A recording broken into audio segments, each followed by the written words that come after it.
Hi, Sycamore. It's Julie Farron. I'm the district nurse coordinator, and I'm also the licensed school nurse at Sims Elementary. Your school nurses have put together a series of videos on healthy back to school safety tips that you will review today.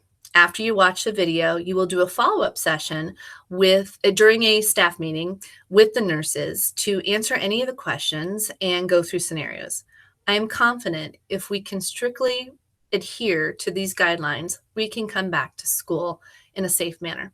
So let's get started. You should have watched the Safe Schools video about coronavirus before watching our video. It details the signs and symptoms of COVID-19 and transmission. Just to recap, symptoms of COVID-19 can range from mild to severe. It can be different for everyone. Symptoms can appear 2 to 14 days after you are exposed, but you can also be asymptomatic. Sycamore put together a COVID-19 decision tree. I'm going to open it up. This is adapted from Hamilton County Health Department guidelines for schools. I am going to do a quick overview of the decision tree for you. And again, the nurses in your buildings will walk you through scenarios on the follow-up session using this decision tree. I am the district's point of contact for the Hamilton County Health Department.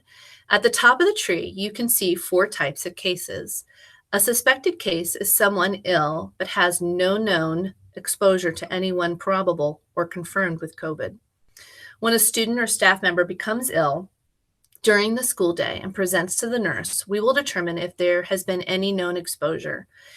If there has not been, then we will follow our existing illness guidelines. You know those: fever, vomit, diarrhea free for 24 hours without medication before coming back.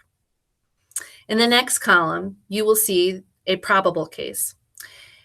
This is a student or staff member that is ill with the following symptoms in either category 1 or category 2 and has a known exposure to another probable or confirmed case. The nurses in each building will contact me, and I will work with the health department's outbreak response team member at that point to determine if this is a confirmed probable case. Probable cases are determined by the health department. That person would then be sent home to isolate for 10 days from symptom onset, return to school only when they have obtained a release letter from the health department determining it is safe to do so. It is important to note that the district will notify family and staff members that had any close contact with a student or staff member that was a probable case. We will work with the health department on contact tracing and following up with those cases. In the next column, you'll see that in the decision tree that we have a laboratory confirmed case in Sycamore, and then the guidance on if they're symptomatic or asymptomatic. And they also require a release letter from the Hamilton County Health Department to return to school. The last column is a definition of a close contact. You are considered a close contact if you have been 6 feet from a probable or confirmed case of COVID for 15 minutes or more cumulatively in a 48-hour period, with or without a mask. The health department treats probable causes as if they are positive until proven otherwise.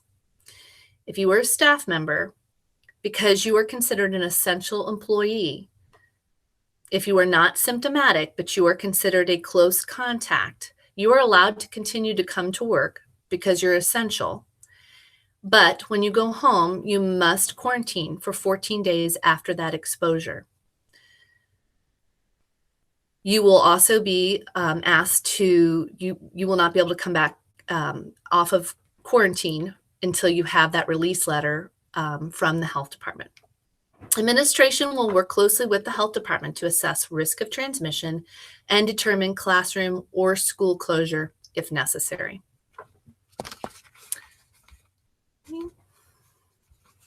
So, great news, you have a school nurse in every building. And we are invested in keeping everyone safe and healthy. You are going to receive the master slide to all our Google Slides, so you can click on any of these links and look at them closer.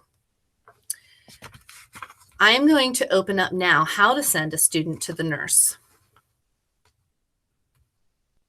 Okay.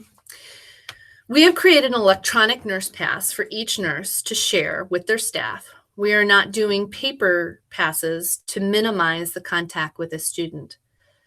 You will fill this out whenever you're sending a student to us that's not going to be routine, such as a medication or a treatment that normally come to us during the day. So anybody out of routine would have a Google form filled out. And then if it is an emergency, such as someone is short of breath or bleeding or vomiting, if you could just give us a call to let us know that that student is on their way so that we can be prepared with the appropriate PPE upon their arrival. Our district has decided to do mass temperature screenings of students when they arrive at school.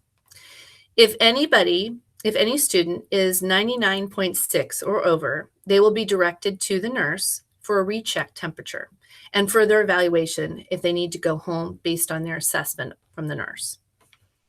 In order to prevent potential exposure to infectious diseases in the clinic setting, the following common incidences should be handled in the classroom. I'm not going to read each one, but please review this so that you know how to handle specific issues like stomach aches and paper cuts in the classroom. The clinics are considered high risk, and minimizing the amount of time a student is down in the clinic will be very important. Each nurse has a designated isolation area for students who become ill during the day, and we are encouraging families to pick up their students within 30 minutes or less.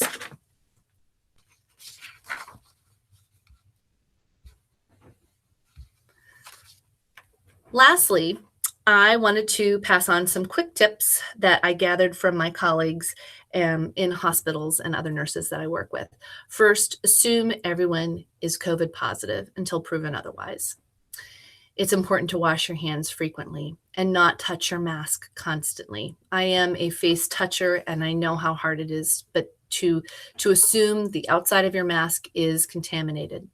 Stay your distance. Try to make sure that you are 6 feet or more away from other people. That's not just students, but other staff members too. Wear comfortable clothing and shoes that can easily be washed. This is not the year to wear dry clean only clothing. And then come up with a plan that you have to make sure that your loved ones at home are staying safe.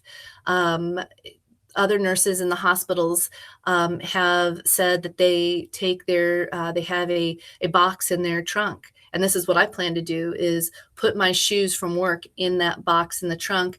I have a towel that I'm going to put on my car seat so that when I sit on it, I'm not having my clothes from work in my car. And then when I get home, I'm putting everything in the wash and I'm taking a shower after work as opposed to before work. So I hope you found this information helpful. Remember, you can ask your building nurse any follow-up questions that you have in the follow-up session. Thank you. Hello, Sycamore staff. I'm Jennifer Ferris, the school nurse at the high school. In this section, you'll learn more about daily health monitoring and the COVID-19 checklist. Symptom screening performed at home is important because you may have an active infectious illness that could impair your ability to attend work, or you may be at risk of transmitting an infectious illness to family, to students, to your colleagues. It's important to keep in mind that symptom screening alone cannot determine if you have COVID-19. So please seek care from a medical provider and obtain a COVID-19 viral test to determine if you're positive for COVID-19. How do you use a COVID-19 checklist? Staff will be provided with a link to download and print a copy of the COVID checklist, shown here. This checklist should be completed before coming to work or any work-related activity. And I do say work because some of our staff do not actually work in a school building, So either to your work site or your school building site or school activity. The first item on the list is to take your temperature. There are many different types of thermometers. We all realize this, but we're going to focus on oral and digital thermometers. Now, adults should wash their hands thoroughly and then use the thermometer as directed by product instructions. It's important to note that digital thermometers should only be used at room temperature, and they should only be used on clean, dry skin. The oral thermometer should be used 20 minutes if liquids that are hot or cold are consumed, because it can falsely affect the reading of the thermometer. Also keep in mind, fever-reducing medication can provide a falsely low temperature result. So we ask you to record the temperature 24 hours after fever-reducing medication has been taken. The thermometer should be cleaned thoroughly after use, followed by hand washing.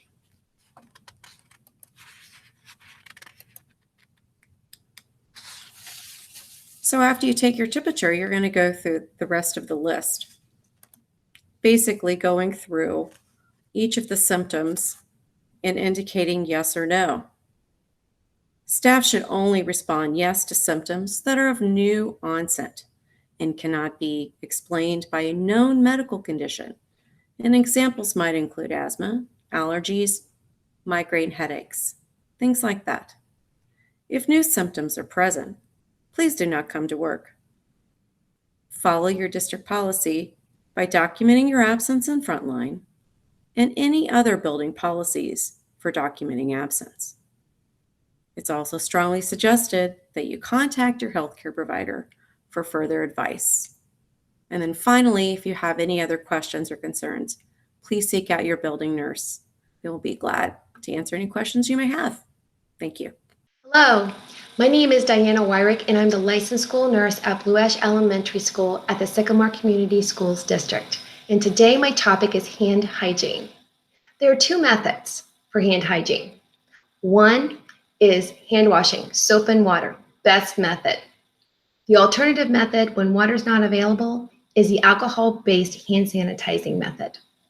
Below you'll see a link from the CDC that explains reasons why you want to wash your hands. But the basic principle is that when we touch our eyes, nose, and face and mouth, we're spreading bacteria, viruses, germs into our body. And when we touch other things and then other people come in and touch and our hands have been dirty, then they can also be exposed to those germs, bacteria, and viruses. So hand washing is your best technique to keep your hands clean so you don't get sick and other people don't get sick.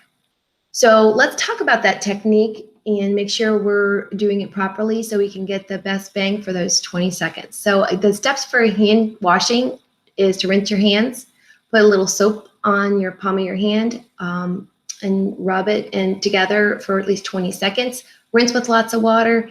And then you want to dry your hands well and paying attention to turn off the faucet with a paper towel.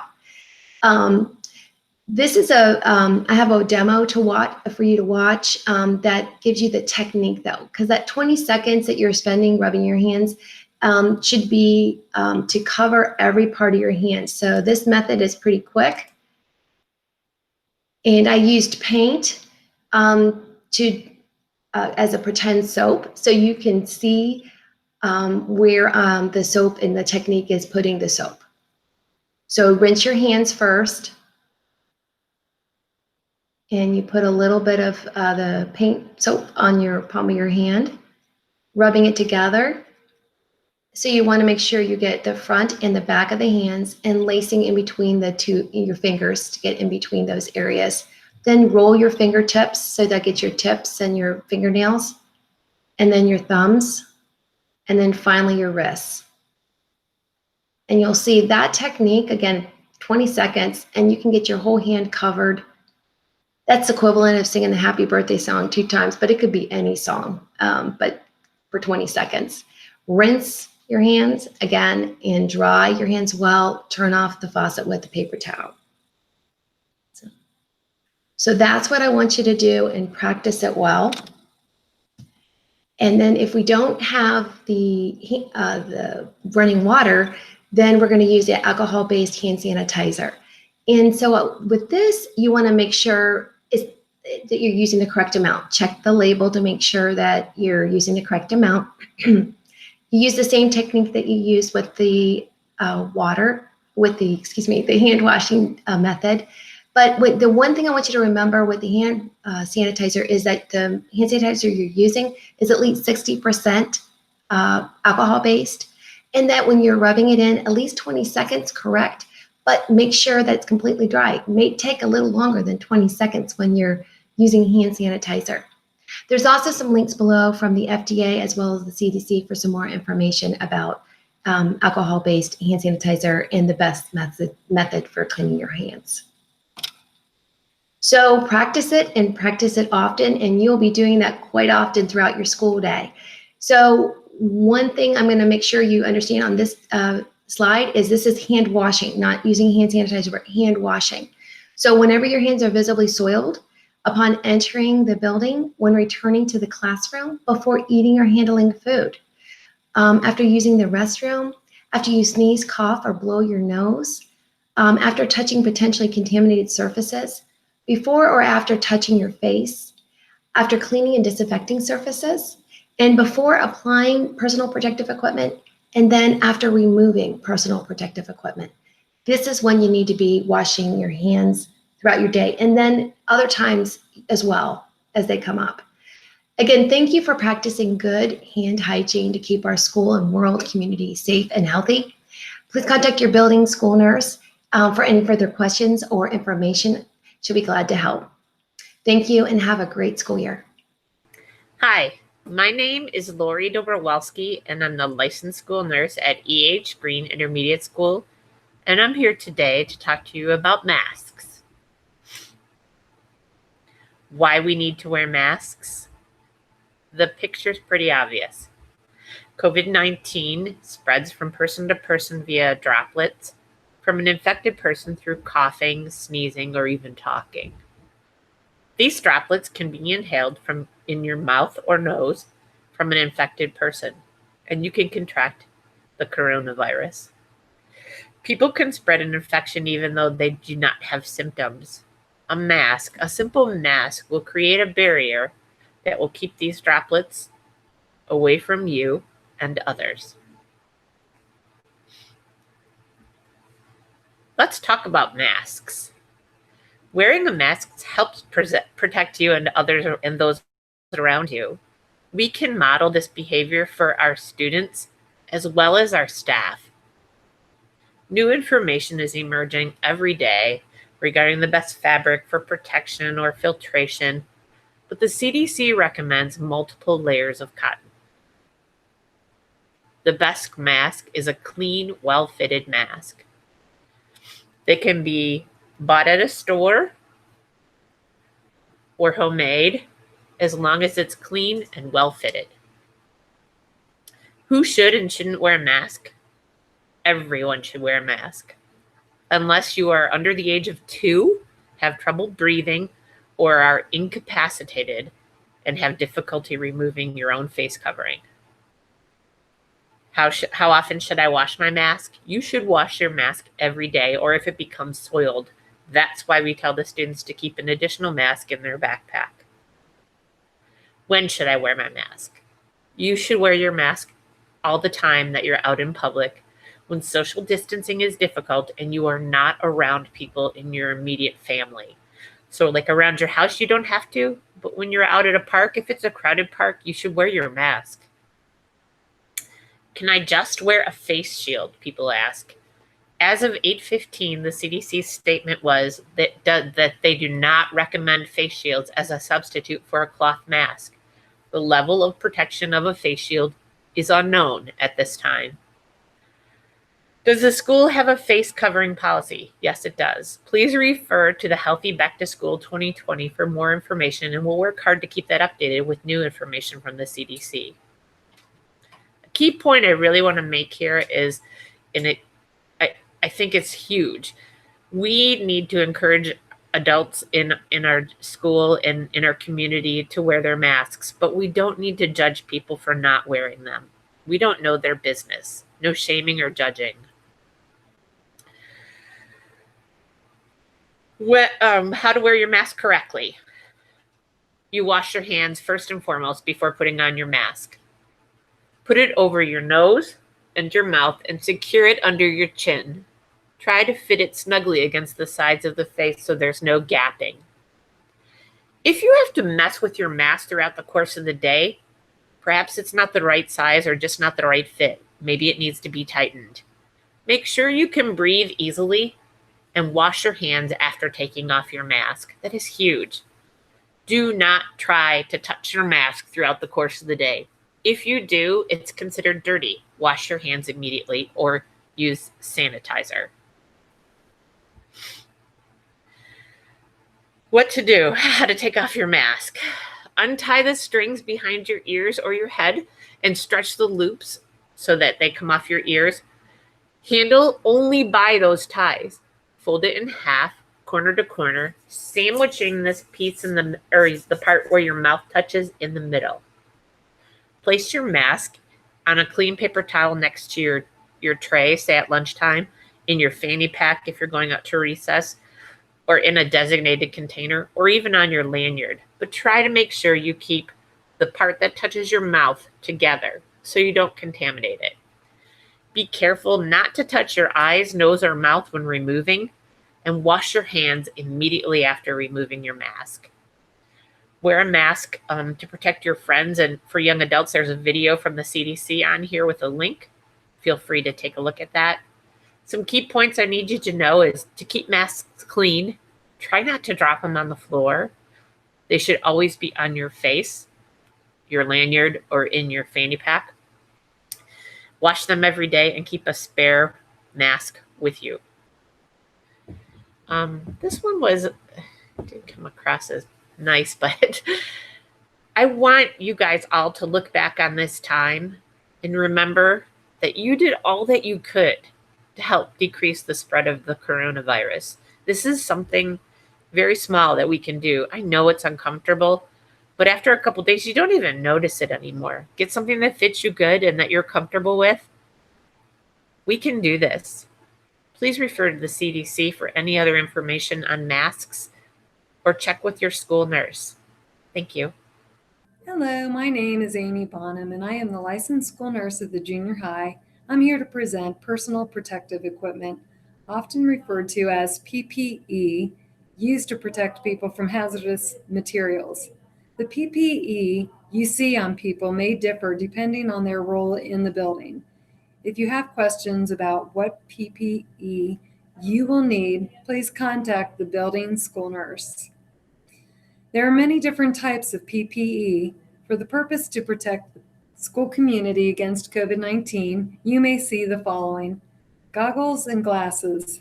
The purpose is to protect the eyes from exposure to airborne microorganisms. Glasses are helpful but not totally effective due to exposure from air around the opening of your glasses. Goggles are tight-fitting and offer the most protection without having difficulty with fogging while wearing a mask. Goggles are available in many different sizes and shapes. If you choose to wear goggles over your eyeglasses, you will need to keep in mind that a larger goggle is needed, something similar to what you would use in a science lab to go over your eyeglasses. Face shield. The purpose is to protect your eyes and keep you from touching your face. A face shield doesn't hold droplets from the nose or mouth. Therefore, droplets may be released into the air without knowledge from an infected individual. A mask must be worn with the face shield if closer than 6 feet to another individual.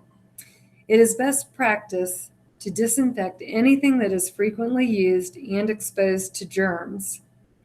While it's important to wear PPE to protect ourselves and others, we need to be aware that we may unknowingly spread microorganisms, and that brings us to the next slide, which is cross-contamination. The definition of cross-contamination is the process of any microorganism or pathogen unintentionally transferred from one substance or object to another with harmful effect. Examples of these are touching your hand, whether it's gloved or not gloved, to your face, and then touching something that is supposed to be clean, like a G-tube, a cup, or a mask.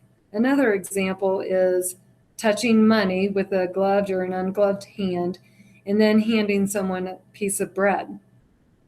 Cross-contamination could potentially spread a virus, a bacteria, or allergen. Avoid cross-contamination by being mindful as you put on and take off your mask, gloves, or gown. There are times that people have a false sense of security that when a person is wearing gloves, that they are not spreading germs or that they're protected against germs. So it's really important that the person wearing gloves remembers not to cross-contaminate while the gloves are on his or her hands. The use of gloves, we're going to use them when we are caring for a student or when someone who potentially could be ill.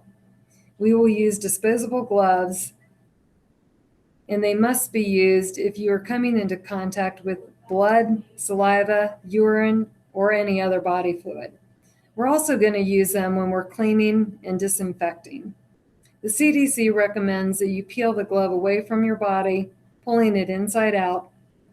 Hold the glove you just removed into your gloved hand. Peel off the second glove by putting your fingers at the top of the glove at the wrist. Pull off away from your body, keeping the first glove inside.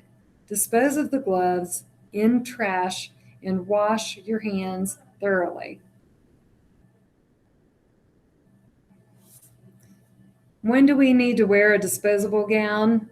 Not everybody will be wearing a disposable gown, but they will be available for those employees who are most at risk for exposure to body fluids such as saliva, urine, etc. Examples of when an employee would wear a gown are situations like cleaning a fluid off the ground or any time an employee feels their clothes may become contaminated. I have 2 videos that I would like to share, and these videos show don and doff a glove, which is taking on, taking off a glove. I'm going to play for you that video now.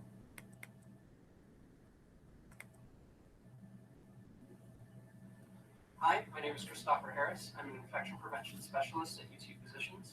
Joining me today is Jeff Lindsay. He is a nurse with UT Physicians, and we're going to be showing you how to don and doff, or put on and take off, gloves. Take it away, Jeff. Before donning gloves, always perform hand hygiene. If you have any questions about hand hygiene, please see the related video. Take a pair of gloves from the glove container. Make sure to select the correct glove size. Place fingers into the first glove and pull the glove onto that hand. With the non-gloved hand, place fingers into second glove and pull the glove onto that hand. If you notice any rips or tears in the glove, then replace the glove. And remember that if you're wearing a gown, the gloves go on top of the gown. And for doffing gloves, the outside of the gloves are contaminated. Using a gloved hand, grasp the palm area of the other gloved hand and remove the first glove. Hold the removed glove in the gloved hand. Slide fingers of ungloved hand under the remaining glove at the wrist and peel off second glove. Discard the gloves. Remember that gloves do not replace hand hygiene. You must perform hand hygiene when taking off gloves.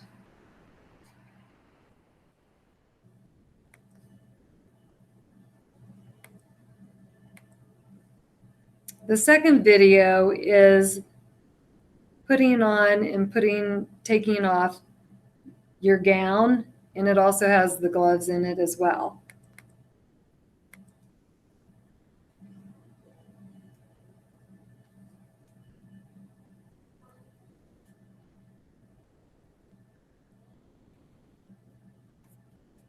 Going to begin skill number 8. This is donning and removing PPE, gown, and gloves. This is done at a station, so you will not have a patient to greet and identify. So all you do is you pick up your gown and you put it on with the opening facing the back. You're going to slip your arms in. You're going to tie your gown at the neck.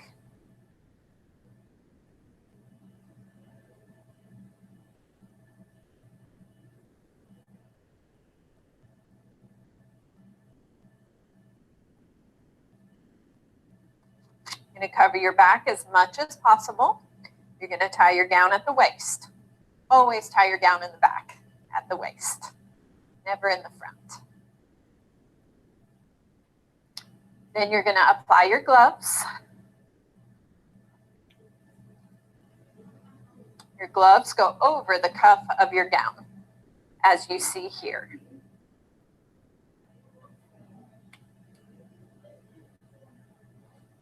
Gloves go over the cuff of your gown. Now I've finished putting on my PPE.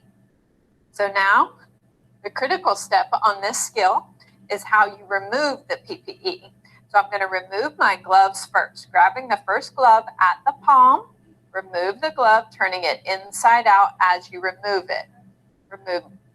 Slip 2 fingers, 1 or 2 fingers under the cuff of the second glove, turn it inside out as you remove it. Those go into your biohazardous waste container. Untie the gown at the waist and neck. And the important part of this is that you do not touch the front of your gown at any time with your ungloved hands. Reach inside the shoulder area of the gown, turning it inside out as you remove it. You're only touching the inside of the gown as you remove it. You're rolling it dirty side inward, not allowing it to touch the floor, and you insert it into the biohazardous container and wash your hands. And that's the end of skill number 8.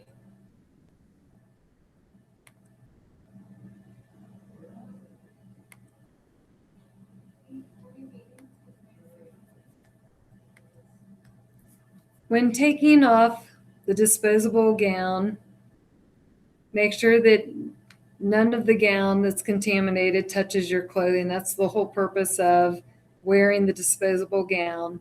And make sure that your gloves don't touch anything.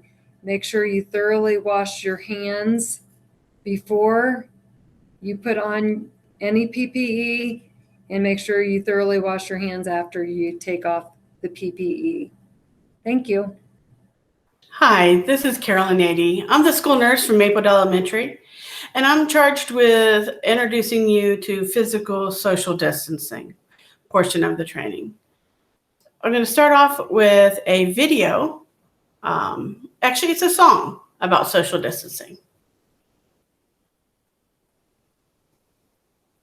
Social distance rules say go 6 feet that way. You know I love you, but I just can't touch you. We can hug again, maybe someday, but go 6 feet that way. Tell me why not we can stop the spreading. Tell me why health care is taxed already. That is why we all should be okay to go 6 feet that way. So, what's Sycamore's plan to maximize physical distancing? Well, students will be kept at least 3 to 6 feet from each other. Adults will be kept at no less than 6 feet from others. That's a recommendation. Desk spacing will be maximized to the best of the classroom situation, but at least 3 feet apart. Students will remain seated at their desk, and there'll be no sharing of common supplies. What is the purpose of social distancing? Well, it's to help prevent the spread of COVID-19. The CDC, the Ohio Department of Health, and Hamilton County Public Health recommend that all students and staff practice social distancing. Social distancing or physical distancing means at least 6 feet between oneself and other people who are not from one's household. What 6 feet look like?